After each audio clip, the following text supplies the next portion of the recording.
कहानी है दैत्य दंभिकासुर और महान राजा विक्रमादित्य की। दंभिकासुर एक ऐसा दैत्य था जो जवान और सुंदर औरतों को अपनी गुफा में उठा ले जाता, उनके साथ खेलता। जब उसका उनसे मन भर जाता तो वो उनकी जीवन लीला समाप्त कर देता। वो जिस भी राज्य में जाता त्राही त्राही मचा देता। कोई भी राजा या अन्य शूरवीर योद्धा उसका कुछ नहीं बिगाड़ पाते, क्योंकि दैत्य दंभिकासुर को देवताओं से वरदान प्राप्त था कि उसे बल से नहीं बल्कि बुद्धि से मारा जा सकता है। जो कोई भी उसे बल से मारने का प्रयास करेगा वो पत्थर का हो जाएगा। दंभिकासुर की मौत का रहस्य छुपा था उसकी 7 गुत्थियों में, यानी उसके 7 सवालों में। पर उसके साथ युद्ध करने वाले किसी भी राजा या शूरवीर को ये रहस्य मालूम नहीं था। इसलिए जब भी कोई उसके पाप कृत्य से दुखी हो उसके पास जाकर उस पर हमला करता तो देवताओं के वरदान स्वरूप वो पत्थर का हो जाता। हर तरफ दंभिकासुर का कहर मचा हुआ था। पत्थर का हो जाने के भय से कोई भी उसे रोकने का प्रयास नहीं करता। पर कहते हैं ना, जब पाप का घड़ा भर जाता है तो उसके भी फूटने का समय आ ही जाता है। हर जगह अपनी मनमानी कर एक दिन दैत्य दंभिकासुर ने उज्जैन नगरी की तरफ रुख किया। उज्जैन नगरी के ऊपर उस समय महान राजा विक्रमादित्य का शासन था। महाराज विक्रमादित्य न केवल बलशाली थे बल्कि वे बहुत बुद्धिमान भी थे। उन्हें हर प्रकार के कौशल में महारत हासिल थी। उन्हीं दिनों में विक्रमादित्य की नगरी उज्जैन में एक धनी साहूकार रहता था। साहूकार के 2 लड़के थे। बड़े का नाम महेंद्र था और छोटे का लखन। बड़े लड़के का विवाह तो साहूकार ने कर दिया था, पर छोटे बेटे का विवाह करने से पहले ही वो ईश्वर को प्यारे हो गए। पिता के गुजर जाने के बाद कामकाज और व्यापार संभालने की सारी जिम्मेवारी दोनों भाइयों पर आ गई। दोनों भाई दिल लगाकर कारोबार संभालने में लग गए। दोनों भाई जब काम कर शाम को घर आते तो दरवाजे पर खड़ी महेंद्र की पत्नी अपने पति को दाएं हाथ से लोटा भरकर पानी देती और बाएं हाथ से अपने देवर लखन को। एक दिन लखन ने सोचा, भाभी हर रोज मुझे बाएं हाथ से पानी पीने को देती है, आज मैं उनके दाएं हाथ से पानी पीऊंगा। शाम को जब दोनों भाई काम से लौटे तो लखन अपनी भाभी के बाएं हाथ से पानी पीने के लिए अपने खड़े होने के स्थान को बदलकर अपने बड़े भाई महेंद्र की जगह पर खड़ा हो गया और बड़ा भाई महेंद्र उसकी जगह पर खड़ा हो गया। लखन की भाभी जब उनको पानी देने के लिए आई तो उसने एक हाथ को दूसरे हाथ के ऊपर से करते हुए दाएं हाथ का लोटा अपने पति को दे दिया और बाएं हाथ में पकड़ा हुआ लोटा लखन को दे दिया। ये देख, लखन बोला, भाभी आज मैंने भैया के स्थान पर खड़ा होकर सीधे हाथ से दिया हुआ पानी पीना चाहा, परंतु आपने अपने हाथों को बदलते हुए मुझे बाएं हाथ से ही पानी दिया। आप मुझे बताएं, आपने ऐसा क्यों किया?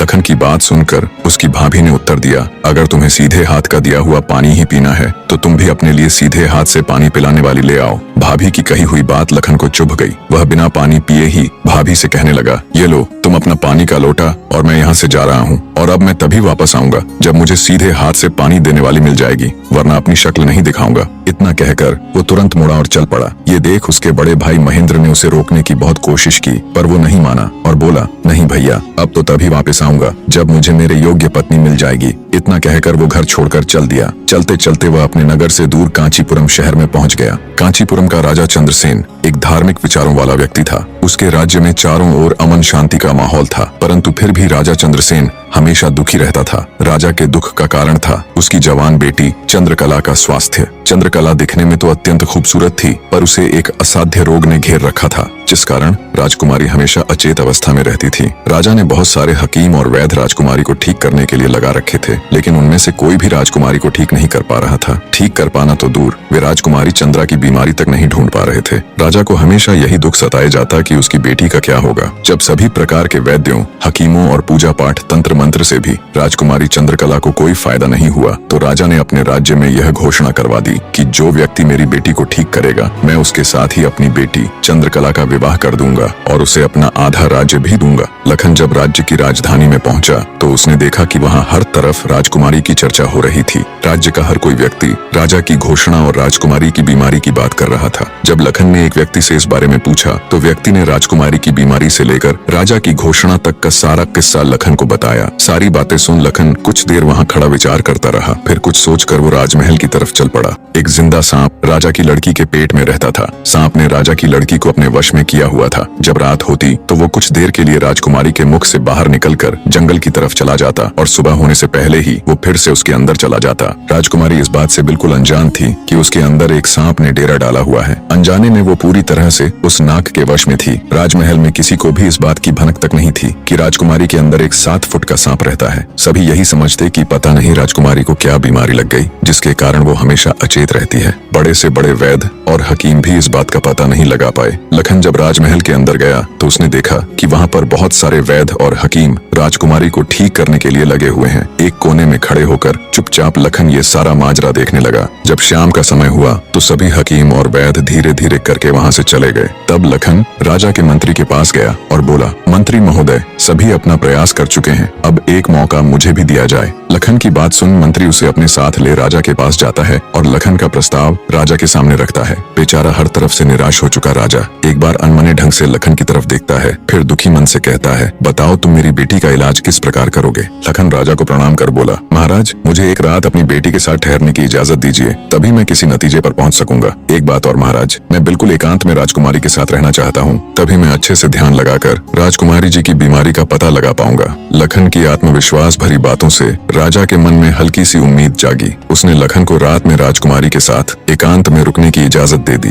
राजा की इजाजत मिलते ही लखन राजकुमारी के कक्ष में गया और उससे कुछ दूर एकदम चुपचाप बैठकर उसे देखने लगा। जैसे ही रात के 12 बजे का समय हुआ तो अचेत अवस्था में पड़ी हुई राजकुमारी के मुंह से सांप बाहर निकला और महल के परिसर से होता हुआ जंगल की ओर चला गया। ये सब देख लखन दंग रह गया। वो बिना कुछ हरकत किए चुपचाप वहीं बैठा रहा। जब रात का आखिरी पहर खत्म होने को आया तब वो सांप वापस लौटा और राजकुमारी चंद्रकला के मुख से होता हुआ पूरा उसके अंदर समा गया। दम साधे लखन ये सारा माजरा देखता रहा। सारा माजरा देख उसे समझते देर न लगी कि राजकुमारी की सारी बीमारी की जड़ ये सांप ही है। सुबह हुई तो राजा चंद्रसेन डर और बेसब्री के मिश्रित भावों के साथ लंबे लंबे कदम रखता हुआ अपने मंत्री के साथ राजकुमारी के कमरे में आया और बेसब्री से उसने लखन से पूछा, बताओ लड़के, तुम किस नतीजे पर पहुंचे? क्या मेरी बेटी ठीक हो जाएगी? लखन बोला, महाराज, मुझे राजकुमारी की बीमारी का पता चल गया है और ईश्वर ने चाहा तो वो जरूर ठीक हो जाएगी। आप मुझे एक रात का समय और दीजिए और मेरे लिए एक तलवार, एक मिट्टी से भरी हुई बड़ी सी बाल्टी का इंतजाम कर दीजिए। लखन की बात सुन राजा को बहुत सुकून मिला। उसने मंत्री को लखन के द्वारा मांगा गया सारा सामान उसे देने का निर्देश दिया। अब सभी को इंतजार था तो बस रात का।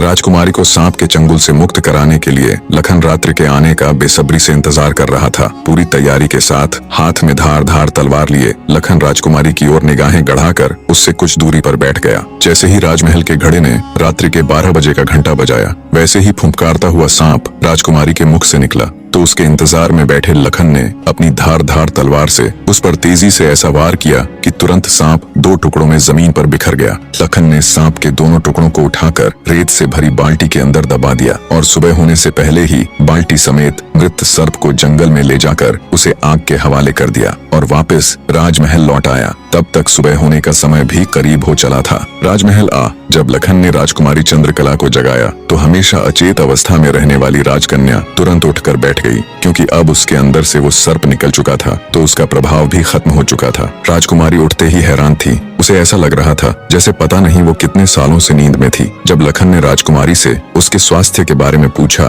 तो अचंभित राजकुमारी ने अपने आप को बिल्कुल ठीक बताया। तब तक सुबह भी हो चुकी थी। उधर राजा भी पूरी रात सोया नहीं था। उसे बस इंतजार था तो सुबह का। जैसे ही सुबह हुई राजा बेसब्री से भागा राजकुमारी के कक्ष में आया। जब उसने बिल्कुल सही सलामत अपनी बेटी को बैठे और बात करते पाया तो उसकी खुशी का ठिकाना न रहा। आंखों में अश्रु लिए राजा ने तुरंत अपनी लाडली बेटी को गले लगा लिया। भरे हृदय से राजा ने हाथ जोड़कर लखन का शुक्रिया अदा किया और अपनी शर्त के अनुसार राजकुमारी चंद्रकला का विवाह लखन के साथ कर दिया। जब राजा ने लखन को अपना आधा राज्यपाट देना चाहा तो लखन ने राज्य लेने से साफ मना कर दिया। ऐसा स्वाभिमानी दामाद पाकर राजा चंद्रसेन खुशी से फूला नहीं समाया। उसने खुशी खुशी बहुत सारा धन देकर अपनी बेटी चंद्रकला को लखन के साथ विदा कर दिया। जब राजकुमारी चंद्रकला को ले लखन अपने राज्य उज्जैन नगरी पहुंचा तो उसकी भाभी समेत पूरे परिवार ने उन दोनों का हार्दिक स्वागत किया। लखन खुशी खुशी अपनी नवविवाहिता पत्नी राजकुमारी चंद्रकला के साथ रहने लगा। कुछ ही दिन बाद उज्जैन नगर में एक भव्य समारोह था जिसमें राजकुमारी चंद्रकला भी अपनी भाभी के साथ समारोह देखने गई हुई थी। तभी मेले में दूसरी तरफ से दैत्य दंभिकासुर ने प्रस्थान किया। इतने बड़े दानव को देख समारोह में हड़कंप मच गया। हर कोई अपनी जान बचाने के लिए इधर उधर भाग रहा था। दैत्य को देख राजकुमारी चंद्रकला भी अपनी भाभी के साथ जब समारोह से भागकर जाने लगी तभी दंभिकासुर की नजर राजकुमारी चंद्रकला पर पड़ गई। राजकुमारी के रूप यौवन को देखते ही दानवराज दंभिकासुर उस पर मोहित हो गया। दैत्य अपने पूरे जीवन काल में बहुत सी स्त्रियों के साथ खेला था पर आज तक उसने इतनी सुंदर स्त्री कभी नहीं देखी थी। पलक झपकते ही उसने चंद्रकला को उठा लिया और उसे राज्य के बाहर अपनी गुफा में ले गया।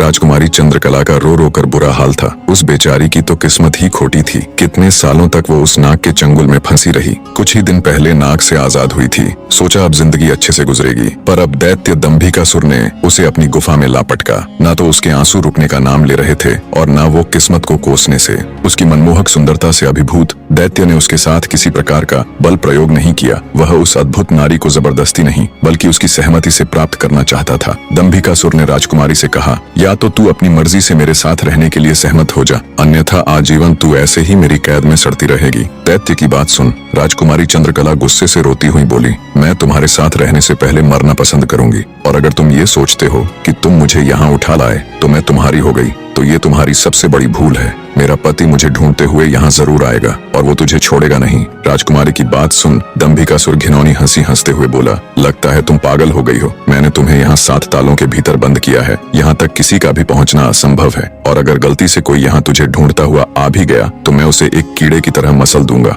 ये तो तेरी सूरत मुझे भा गई, वरना अब तक तू भी कब की ऊपर जा चुकी होती। तेरी भलाई इसी में है कि तू स्वेच्छा से मेरी बात मान जा, वरना अंजाम बहुत बुरा होगा। इतनी बात कह दंभिकासुर वहाँ से चला गया। उधर जब मेले से दंभिकासुर राजकुमारी को उठाकर ले गया था तो लखन की भाभी बेचारी बेबस और लाचार सी बस उसे देखती रह गई। बहते अश्रुओं के साथ वो घर जाती है और सारा किस्सा लखन को कह सुनाती है। भाभी की बात सुन लखन के पैरों नीचे से जमीन सरक जाती है। वो तुरंत भारी कदमों से अपनी पत्नी चंद्रकला को खोजने निकल पड़ता है। कई दिनों तक जंगलों और शहरों की खाक छानता भूखा प्यासा लखन अपनी पत्नी को ढूंढता ढूंढता भटक रहा था। तभी उसे एक कुटिया दिखाई देती है। थका हारा लखन जब कुटिया के अंदर जाता है तो उसे अंदर एक साधु बाबा दिखाई देते हैं। लखन उनको प्रणाम कर वहीं बैठ जाता है। लखन की हालत देख महात्मा जी ने पहले उसे अच्छे से जलपान कराया और फिर बोले, बेटा तुम कौन हो और यहाँ जंगलों में क्यों भटक रहे हो। तब लखन महात्मा जी को अपनी सारी व्यथा कह सुनाता है। लखन की सारी दास्तान सुन महात्मा जी बोले, बेटा तुम जिस राक्षस की बात कर रहे हो उसका नाम दैत्य दंभिकासुर है। वो जहाँ भी जाता है तबाही मचा देता है। आज तक उसे कोई भी परास्त नहीं कर पाया। जिसने भी उससे मुकाबला करने की कोशिश की वो पत्थर का बन गया। इसलिए मेरी सलाह मानो और वापस अपने घर लौट जाओ, इसी में तुम्हारी भलाई है। उसके पीछे जाकर क्यों अपने प्राण गंवाते हो।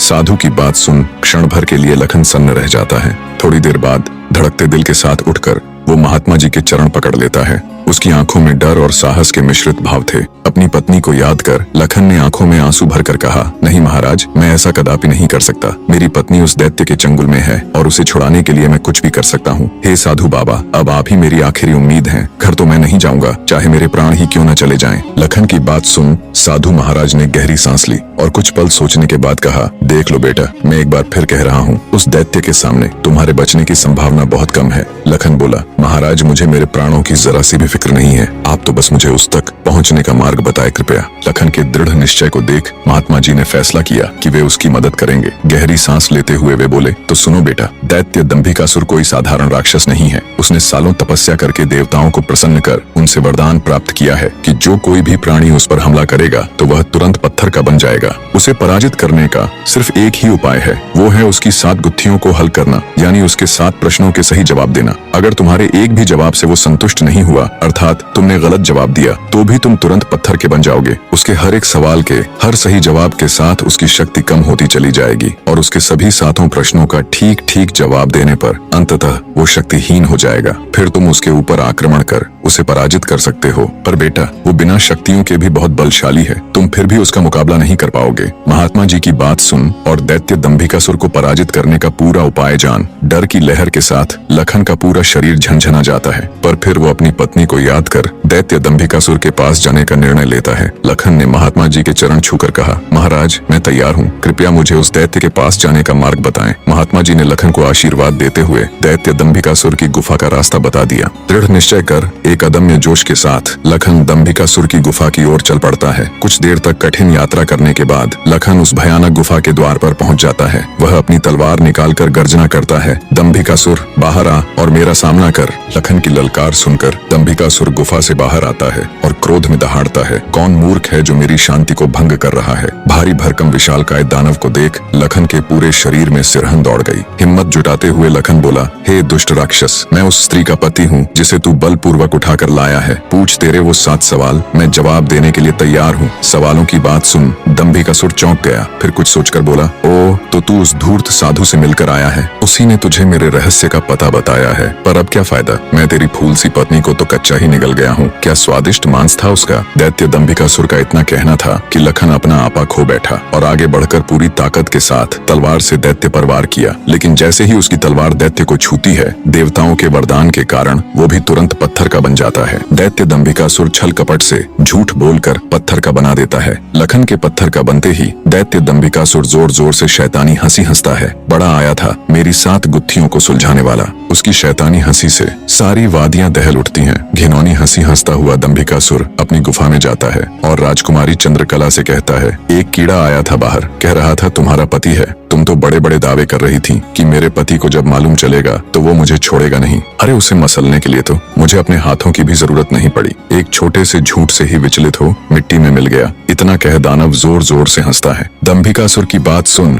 राजकुमारी चंद्रकला एकदम सन्न रह जाती है, मानो उसके शरीर में प्राण ही न हो। कुछ देर बाद जब थोड़ा होश संभाला तो रोती गिड़गिड़ाती हुई राजकुमारी बोली, दुष्ट दानव, क्या किया तूने मेरे पति के साथ। ऐसा नहीं हो सकता, मेरा पति नहीं मर सकता। कह दे कि तूने मुझसे झूठ कहा है। राजकुमारी चंद्रकला की बात सुन दंभिकासुर बोला, मूर्ख स्त्री, तूने मुझे समझ क्या रखा है कि तेरा वो कीड़ा पति मुझे मारेगा। अरे पागल औरत, मैं अमर हूँ, मेरा कोई कुछ नहीं बिगाड़ सकता। मुझे देवताओं से वरदान मिला है। इतना कह दंभिकासुर राजकुमारी के बिल्कुल पास जाकर बोला, अब तो तेरा पति भी नहीं रहा, अब तो मेरी बात मान ले। दानव की बात का कोई प्रतिवचन दिए बिना बेचारी राजकुमारी बेजान सी धरती पर गिर पड़ती है। उसकी आंखों से लगातार अश्रु बह रहे थे। उधर जब अपनी पत्नी को खोजने गया लखन कई दिनों तक घर नहीं लौटा तो उसके परिवार वाले अत्यंत चिंतित थे। लखन की माँ और उसकी भाभी का तो रो रो कर बुरा हाल था। लखन का बड़ा भाई महेंद्र भी गहरी चिंता में था। अंततः कुछ भी न सूझने पर महेंद्र अपने अनुज भाई लखन को खुद ढूंढने का निश्चय कर अपनी माता व पत्नी से आज्ञा ले घर से चल पड़ता है। बड़ा भाई महेंद्र लखन की खोज में जंगल में भटकते हुए उसी साधु की कुटिया पर जा पहुंचा। उसने महात्मा जी को प्रणाम किया और थोड़ी देर सुस्ताने के लिए वहीं साधु की कुटिया के बाहर बैठ गया। महेंद्र को देख महात्मा जी ने उससे पूछा,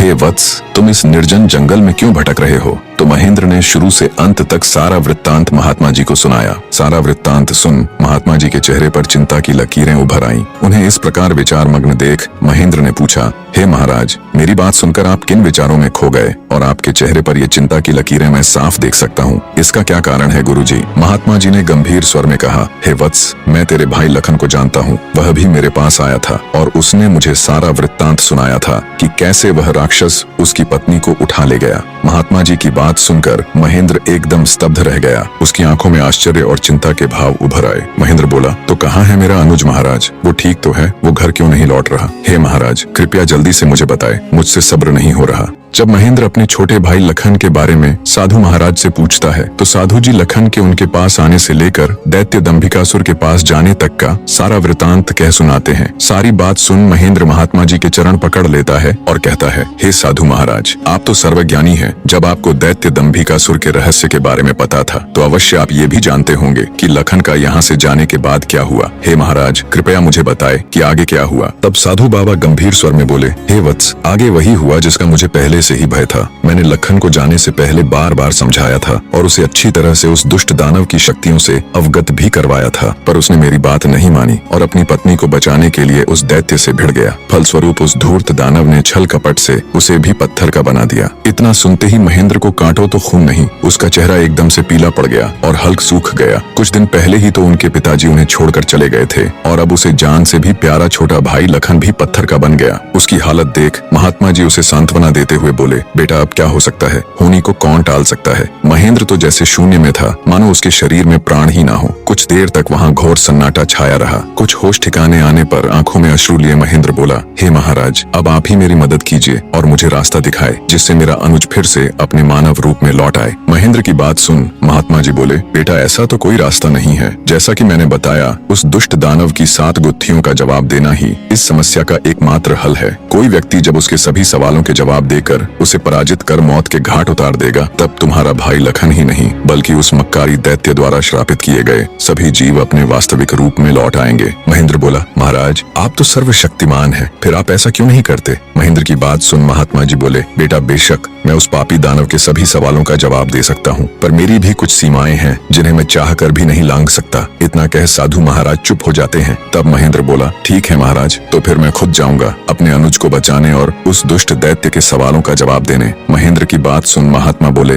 बेटा तुम भी उसका कुछ नहीं कर पाओगे, फलत अपने भाई की तरह उसके जाल में फंसकर पत्थर के बन जाओगे। फिर भी अगर तुम जाने का निश्चय कर ही चुके हो तो एक बात का ध्यान रखना, वो दुष्ट तुम्हें भटकाने की कोशिश करेगा। उसकी बातों पर कोई भी प्रतिक्रिया दिए बिना सीधे उससे बस उसके सवाल पूछना। साधु महाराज के निर्देश सुन महेंद्र जी महाराज कह साधु से विदाई लेकर दैत्य दंभिकासुर की गुफा की ओर चल देता है। कठिन यात्रा करने के पश्चात महेंद्र उस भयानक गुफा के द्वार पर पहुंच जाता है और दैत्य दंभिकासुर को पुकारता है, हे दुष्ट दानव, बाहर आ, मैं आज तेरे सभी सवालों के जवाब दे तेरा काम तमाम कर दूंगा। महेंद्र की बातें जब दंभिकासुर सुनता है, गुस्से से लाल पीला हो दंभिकासुर गुफा से बाहर आकर दहाड़ने लगा। अब कौन मूर्ख मेरे हाथों से मरने आया है। उसकी दहाड़ इतनी शक्तिशाली थी कि पूरा जंगल थर्रा उठा। महेंद्र ने भी जब दैत्य के विकराल रूप को देखा तो क्षण भर के लिए तो वो भी ठिठका, पर फिर गुस्से से गर्जना करते हुए बोला, तो तू है वो दुष्ट राक्षस जिसने मेरे भ्राता की धर्मपत्नी का हरण किया और मेरे अनुज को पत्थर का बना दिया। दुष्ट दानव, आज तेरा अंत निश्चित है। पूछ फरेबी राक्षस, कौन से हैं तेरे वो 7 सवाल, मैं भी तो जानूं। दंभिकासुर घिनौनी हंसी हंसते हुए बोला, ओह, तो तू उस निकम्मे कीड़े का भाई है जो मेरे शाप की भेंट चढ़ गया। लगता है तेरा भी जीने से मन भर गया, जो तू सब जानते हुए भी यहाँ आया। महेंद्र क्रोध से दांत पीसते हुए बोला, घिनौने राक्षस, बातों में वक्त जाया मत कर। मैं तेरी बातों में आने वाला नहीं हूँ। जल्दी से पूछ तेरे वो सवाल, नहीं तो मैं तुझे इसी क्षण यमलोक पहुँचा दूंगा। ये सुन दंभिकासुर घिनौनी हंसी हंसकर नृत्य करते हुए बोला, सुन मूर्ख, मैंने तेरे भाई की पत्नी के साथ खूब विहार किया और जब मेरी इच्छा पूर्ण हुई तो उसके मांसल शरीर को कच्चा ही भक्षण कर लिया। क्या स्वादिष्ट मांस था उसका। अब तेरी बारी है, पर तुझे तो मैं पत्थर भी नहीं बनाऊंगा, सीधे तेरे टुकड़े टुकड़े कर डालूंगा। दैत्य दंभिकासुर के बोले गए ये बोल महेंद्र की छाती में किसी भाले की तरह लगे। अपने भ्राता की पत्नी के बारे में कहे गए शब्दों से उसके तन बदन में आग लग गई। सब कुछ अच्छे से जानते हुए भी महेंद्र अपने ऊपर काबू नहीं रख सका और दैत्य दंभिकासुर को मारने के लिए तेजी से उसकी तरफ लपका। जैसे ही उसने दैत्य के ऊपर अपनी पूरी ताकत लगा तलवार से वार किया, वैसे ही अपने भाई की तरह पल भर में वो भी पत्थर का बन गया। उसके पत्थर का बनते ही दंभिकासुर हंसते हुए बोला,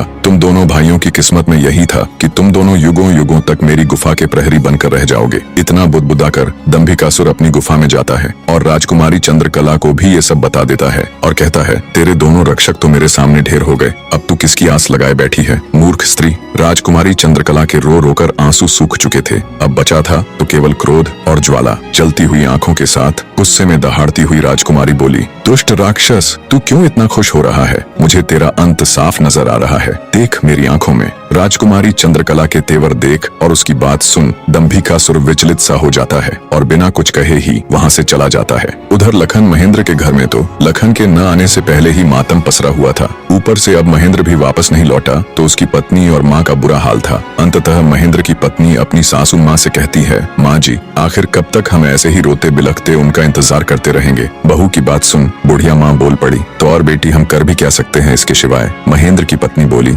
हम अपने राजा के पास जाकर उनको ये सब बताएंगे, वो अवश्य हमारी मदद करेंगे। बहू की बात बूढ़ी माँ को उचित लगी। दोनों तुरंत राजा विक्रमादित्य के पास चल पड़ती हैं। कहानी का अगला अध्याय भी बहुत जल्दी आने वाला है, बने रहे।